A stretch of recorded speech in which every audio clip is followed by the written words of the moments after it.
Hi, I'm Allie, and I'm living chronic faith. Thanks for stopping by. If you're living with a chronic medical condition or any type of major life challenge, it can be sometimes all you can do just to get out of bed in the morning and put one foot in front of the other. The advantage that we have as believers is that we do not have to do that in our own strength. We have an all-sufficient God who continues to be faithful to strengthen us through each and every moment, and every moment will look different. We're not always running through troops. Sometimes basic things have to take a back seat just so that we can manage from 1 minute to the next, and it's okay.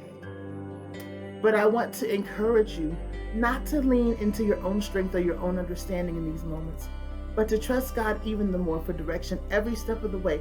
Your wisdom was never meant to sustain you.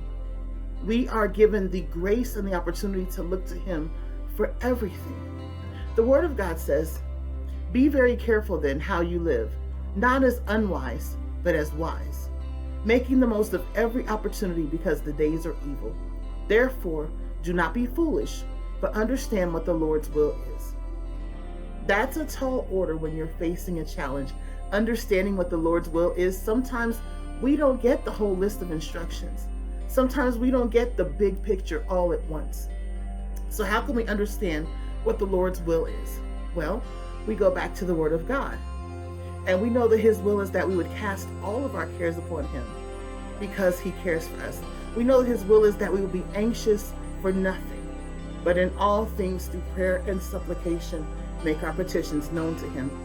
We know that He wants us to ask, and we shall receive, seek, and we shall find, knock, and the door shall be open to us. And there are others who are observing your life. They're observing your living testimony. Your walk is your witness.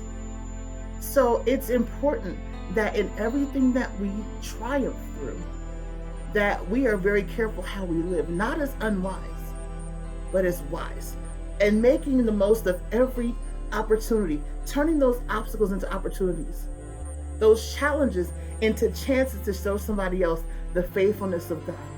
We have to be mindful of how we speak to one another and to each other, that we are speaking what the Word of God says, and that we are leaning into His wisdom and not to our own understanding. And that we would not be foolish, but understand the Lord's will and walk in what He has called us to do. Walk in those tools that He has given us and equipped us with, that we can live the life He's called us to, not having to figure it out for ourselves, because we don't. He has promised to be our provider. He's promised to be our keeper, and all the things that we have need of, even the Redeemer when we feel like we're losing time.